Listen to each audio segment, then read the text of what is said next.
दोस्तों, आज हम लोग आपके सामने एक और चार्ट लेके अभी प्रस्तुत हुए हैं। इसमें भी हम ग्रहों का बल का आकलन करना सीखेंगे कि ग्रहों की स्थिति कैसे देखनी चाहिए।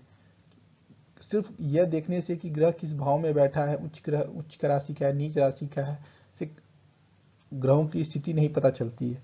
ग्रहों की स्थिति और उसका बलाबल देखने के लिए बहुत सारे पैरामीटर्स होते हैं, बहुत सारे क्राइटेरिया होते हैं। तो वो उनमें से कुछ महत्वपूर्ण बातों का हम यहाँ चर्चा करेंगे, जिसको देख लेने और समझ लेने के बाद आप 70 से 80% तक सही आकलन कर पाएंगे किसी भी ग्रह के बल का। ऐसे तो बहुत सारे चीज़ हैं, सड बल देख लीजिए, ये सब भी देख लीजिए। ये सब भी उनका कुछ हिस्सा है, लेकिन सबसे महत्वपूर्ण जो कुछ बातें होंगी, जो लग्न चार्ट, नवांश चार्ट को देखकर और ग्रहों की डिग्री को देखकर आप बता सकते हैं। और तो सिर्फ राशि भाव को देखकर ग्रहों का बलाबल का अंदाज लगाना मीन्स अंधेरे में तीर चलाना है और उसका प्रिडिक्शन करना। तो आप ये वीडियो को शुरू से लेकर अंत तक देखिए और इसके बाद अपनी कुंडली पर ये जरूर चेक कीजिए कि जो बता रहे हैं, इससे आपको अपने ग्रहों का बल का पता चलेगा। और आपके ग्रहों के बल आपके बल के बारे में बताते हैं, आपके बारे में बताते हैं। इसलिए इसके ऊपर किया हुआ इन्वेस्टमेंट, समय का इन्वेस्टमेंट सबसे बेस्ट इन्वेस्टमेंट है। तो हम इसके आगे शुरू करें इससे पहले हम आपसे रिक्वेस्ट करना चाहते हैं कि अब तक अगर आपने हमारा चैनल को सब्सक्राइब नहीं किया तो कृपया सब्सक्राइब कर ले और बेल नोटिफिकेशन जरूर ऑन कर ले, जिससे कि हमारा जो आने वाला नेक्स्ट वीडियो आपके पास सीधे पहुंच सके। और अंत में अगर आपको हमारा वीडियो पसंद आता है तो हमारे वीडियो को एक लाइक ज़रूर दें, इससे हमारा हौसला बढ़ता है। क्योंकि हमने ये जो वीडियो बनाते हैं काफ़ी अपने बिजी शेड्यूल से हटकर ये वीडियो बनाते हैं। हमने इस विद्या को सीखने में काफ़ी समय हम लोगों ने ये किया है, लगाया है, 2500 साल, 30 साल। और ये जो अनुभव है हमारे हजारों कुंडलियों के ऊपर आजमाया हुआ है और वो एक झटके में हम लोग आपको दे रहे हैं। तो हम लोग भी ये जानना चाहते हैं कि हम लोग जो ये आपको जो हम लोगों ने सीखा है, जो हम लोग कर रहे हैं, वो कैसा कर रहे हैं। तो ये हमारी एक तरफ से गुजारिश है, हमें अच्छा लगता है। ओके, तो यहाँ से हम लोग शुरू करते हैं अपना इस कुंडली में ग्रहों का बल देखना। चलिए यहाँ से भी देखते हैं। ये कुंडली भी मेष लगन की है, लगन में बुध है। ये करीब करीब 25-30 साल पुरानी कुंडली है। 25-30 साल पुरानी कुंडली मतलब ये इसका जो अप्रॉक्स 1995-96 के आसपास की कुंडली है ये।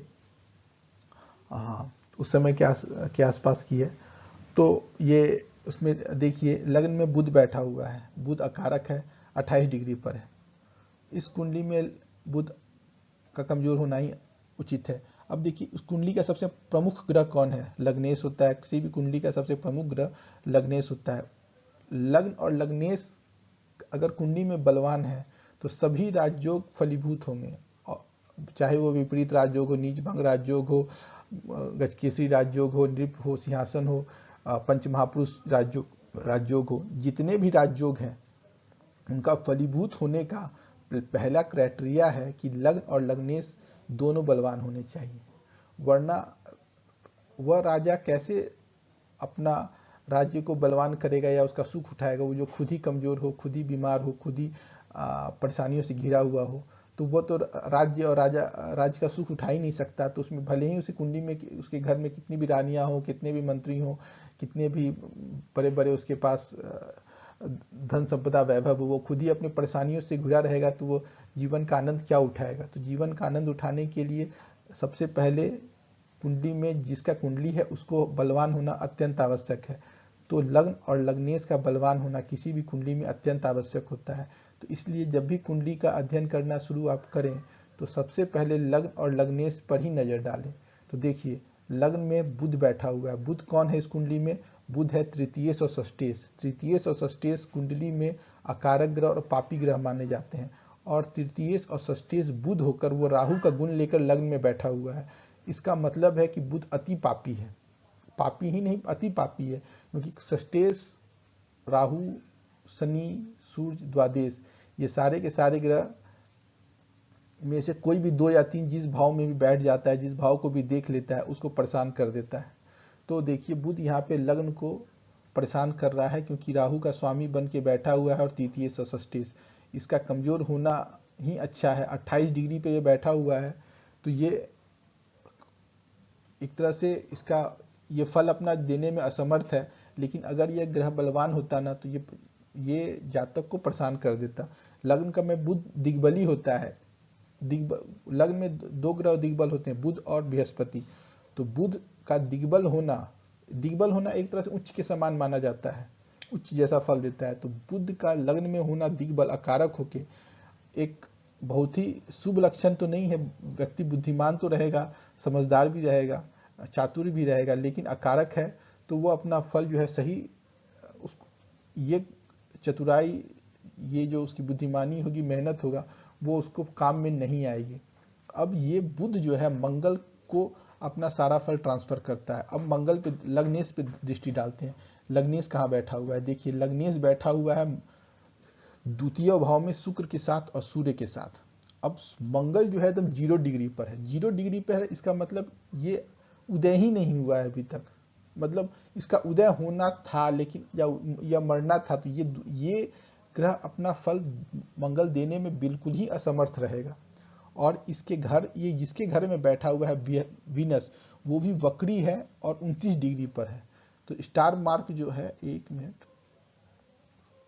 ये जो स्टार मार्क आप देख रहे हैं वीनस के साथ है ग्रीन कलर में, और 29 डिग्री पर है। तो वक्री ग्रह तो कुंडली में बलवान होते हैं, अपना बल देगा। तो बुध शुक्र जो है 29 डिग्री पे होने के चलते इसका शक्ति तो छीन हो गया है, लेकिन वक्री होने पे और अपने घर में होने पर इसका बल, आप मान सकते हैं कि शुक्र जो है अपना फल देने का पूरी चेष्टा करेगा। लेकिन 29 डिग्री भी इसका बहुत ही अंतिम समय है। तो ये तो एक थोड़ा सा संघर्ष वाली स्थिति बनी रहेगी। लेकिन अगर ये 25 डिग्री या 26-27 पे भी होता तो ये बहुत अच्छा फल देता। 29 डिग्री पे है तो थोड़ी सी इसको इसका ग्रह का इसमें संघर्ष रहेगा। अब देखिए, लेकिन मंगल पे देखिए, मंगल जो है 0 डिग्री पर है, और जिसके घर में ये जिसके घर में पड़ा हुआ है वो भी 29 डिग्री पर है, बलवान है। और शुक्र से मंगल बहुत दूर है, 20 डिग्री का डिफरेंस है। तो अस्त नहीं है, अस्त रहता तो यहाँ पता चल जाता, एक सिग्नल देता है। तो ये नहीं है, तो ये 20 डिग्री, तो मंगल यहाँ पे अस्त तो नहीं है, लेकिन 0 डिग्री पर है। इसका मतलब कि मंगल, अब ये व्यक्ति जो है अपने कुछ परेशानियों से घिरा रहेगा, किसी न किसी प्रकार से परेशानी रहेगी, आत्मबल में उसका कमी उसको महसूस होते रहेगा, और उसका साहस और पराक्रम इतना नहीं होगा कि आप वो जीवन में बहुत सारी कठिनाइयों को वो पार कर पाए। सो ये सब चीज़ आप देख रहे हैं कि मंगल का हमने बल का अनुमान लगाया कि आखिर मंगल कितना बलवान है। तो ये देखिए, मंगल लग्न और लग्नेश का बल का हम यहाँ पे अनुमान लगा रहे हैं, और लग्नेश के बारे में। तो ये देखिए लग्नेश की क्या स्थिति है, देखिए। लेकिन अब देखिए, चंद्रमा भी लग्न पे दृष्टि डाल रहा है। तो देखिए, चंद्रमा भी 2 डिग्री पर है। चंद्रमा भी 2 डिग्री पे बहुत ही कमजोर हो जाता है, वो भी कुछ। तो इस कुंडली में आप देख रहे हैं कि ग्रहों का जो बल है वो उतना नहीं है डिग्री के कंपेरेटिव। अब देखिए, लग्न पे एक और देखते हैं। चंद्रमा पे हमने इसलिए डिस्कशन किया क्योंकि चंद्रमा भी अपनी केंद्र स्थिति द्वारा लग्न पे अपना प्रभाव डालने की कोशिश कर रहा है। तो एक तो मंगल खुद ही 0 डिग्री पर है, उसमें से साहस का दिक्कत है। मानसिक रूप से चंद्रमा के चलते वो व्यक्ति थोड़ा सा परेशान रह सकता है, जो कि 0 डिग्री पर है। लेकिन चूंकि इसे घर में कोई ग्रह नहीं बैठा हुआ है और राहु से चंद्रमा दृष्ट है, तो ये थोड़ा मानसिक रूप से ये परेशानी देने वाला है ये चंद्रमा। तो इसको रत्न पहन के इसको ठीक किया जा सकता है। और देखिए, फिर मंगल पे शनि की तीसरी दृष्टि पड़ रही है, और शनि एक कुंडली में परम अकारक है। तो शनि मंगल से दृष्ट है। अब शनि कमजोर भी नहीं है, 12 डिग्री पर है, ठीक है। तो आप ये देख रहे हैं, तो एक तो ये आप देख ही रहे हैं कि शनि मंगल को देख रहा है, शुक्र को भी देख रहा है, सूर्य को भी देख रहा है। तो ऐसा ये जो शनि है आपको कोई अच्छा फल देने वाला नहीं है, अकारक है। क्योंकि शनि द्वादश भाव में कारक होता है भले ही, तो शनि दशमेश होकर बैठा हुआ है यहाँ पर, बलवान भी है और कारक, इस भाव कारक ग्रह भी है। तो ये शनि के लिए, ये मंगल के लिए ये भी शुभ नहीं है, क्योंकि मंगल पे किसी भी शुभ ग्रह की दृष्टि नहीं है। भले ही मंगल के ऊपर एक बकरी बृहस्पति की लग्न पर दृष्टि है, तो ये अकेला बृहस्पति इस कुंडली के लिए बहुत ही शुभकारी है और बलवान बनाने वाला है। इस बृहस्पति वक्री बृहस्पति की दशा में व्यक्ति जीवन में काफ़ी ऊंचाइयां को हासिल करना चाहिए और ये उसके लिए ही सबसे गोल्डन पीरियड होगा। तो ये बृहस्पति इस भाव को देख रहा है, लग्न को देख रहा है अपनी पंचम दृष्टि से, तो ये लग्न को शुभ बना रहा है और यही एक मात्र बल है जो मंगल को सही प्रकार से प्राप्त हो रहा है। बाकी कोई भी किसी भी प्रकार का बल मंगल को नहीं प्राप्त हो रहा है। भले ये मंगल सूर्य के साथ बैठा हुआ है, लेकिन सूर्य के साथ बैठना उसके लिए उतना शुभकारी नहीं है, क्योंकि सूर्य के साथ जितना वो नजदीकी बनाएगा उसका अस्त होने की संभावना उतनी बढ़ जाएगी, क्योंकि मंगल एक 0 डिग्री पर भी है और सूर्य के साथ कोई भी ग्रह बैठा होता है तो उसको वो सूर्य अस्त करने की कोशिश करता है। फिर भी ठीक है, मित्र ग्रह के साथ है, एक ही भाव में है, तो वो उसके लिए परेशानी नहीं है। लेकिन इसकी सबसे बड़ी परेशानी ये है शनि की दृष्टि। सूर्य जितना उसकी मदद नहीं करेगा, उससे कई गुना ज़्यादा शनि यहाँ पे उसको डिस्टर्ब करेगा। तो यहाँ आप ये देख सकते हैं कि ये लग्न और लग्नेश किस प्रकार का फल देगा। यह व्यक्ति को लग्न और लग्नेश जिस प्रकार का फल देना चाहिए उस प्रकार का फल नहीं देगा। यह व्यक्ति अपने ही भले ही कुंडली में कितने भी राजयोग हों, उसको राजयोग को लेने के लिए इस मंगल का बलवान होना अति आवश्यक है। तो इसके लिए एक ही उपाय है कि आप इस मंगल को बलवान करें, हनुमान जी की आराधना द्वारा या मूंगा को धारण करें, क्योंकि मूंगा आप धारण कर सकते हैं, इसमें कोई भी दिक्कत नहीं होनी चाहिए, क्योंकि भले ही बुध इसकी घर में बैठा हुआ है लेकिन इसका बलवान होना अत्यंत आवश्यक है।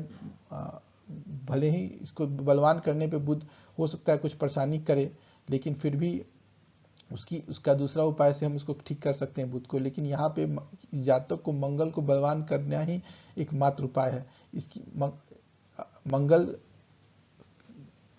को बलवान किए बगैर इस कुंडली को ऊपर उठाना काफी मुश्किल है, क्योंकि एक लगन के बाद दूसरा जो भाव होता है जो आदमी को ऊपर उठाता है वो होता है 10वां भाव। तो 10वां भाव भी जो है वो भी उसका भी स्वामी शनि द्वादश भाव में जाके बैठा हुआ है और उसमें जो चंद्रमा बैठा हुआ है वो चंद्रमा भी केंद्राधिपति जो दोष से पीड़ित है और 2 डिग्री पर है, इसलिए उसमें भी कोई बल नहीं है कि वो आपको मदद करेगा। और राहु एक मंगल राहु से भी दृष्ट है, तो शनि और राहु की डबल विच्छेदात्मक दृष्टि इसके ऊपर पड़ रही है और प्लस बुध भी इसके घर में बैठा हुआ है। तो ये लग्न और लग्नेश पीड़ित है और इस लग्न लग्नेश को मदद की अत्यंत आवश्यकता है अगर जीवन पे कुछ करना है तो। और फिर 10वां भाव लग्न और तीसरा होता है ये पराक्रम भाव, तीसरा भाव। ये तीसरा भाव का स्वामी भी दिखाता है कि व्यक्ति पराक्रम करेगा या नहीं करेगा अपने जीवन में आगे बढ़ने के लिए। तो इसका स्वामी भी बुध है जो लग्न में बैठा हुआ है, जो इस व्यक्ति को पराक्रम करने के लिए, मेहनत करने के लिए सदैव प्रेरित करते रहेगा। तीसरा भाव का स्वामी लग्न में बैठना ये एक अच्छी स्थिति नहीं होती है, और वो भी इसलिए क्योंकि यह व्यक्ति को में जीवन में संघर्ष दे देता है। तीसरे भाव का स्वामी अकारक होता है, वह भाव का स्वामी जब लग्न में बैठ जाए ना तो वो व्यक्ति को संघर्ष दे देता है। तो ये जो बुध है जो है इस व्यक्ति के जीवन में संघर्ष को बढ़ा रहा है। तो ये सब चीज तो ये सब बातें हैं जो इस व्यक्ति के व्यक्तित्व को लेकर मैंने आपसे एक छोटी सी चर्चा की, जिससे आप ये सिर्फ एक लग्न को ही समझ सकते हैं, लग्न लेस को समझ सकते हैं, उसकी स्थिति को समझ सकते हैं कि इस व्यक्ति के साथ जीवन में, इस व्यक्ति के अपने जीवन में अपने आप को लेकर किस प्रकार की स्थिति बनी रहेगी। इसी कुंडली में काफ़ी कुछ अच्छी बातें भी हैं जिसका हम लोग कभी चर्चा और फिर करेंगे। लेकिन यह व्यक्ति के पास सारी सुविधाएं और सब राजयोग होने के बावजूद भी मंगल को बिना मजबूत किए ऊंचाई पर जाना काफ़ी कठिन है। तो आज के लिए धन्यवाद, बहुत बहुत धन्यवाद।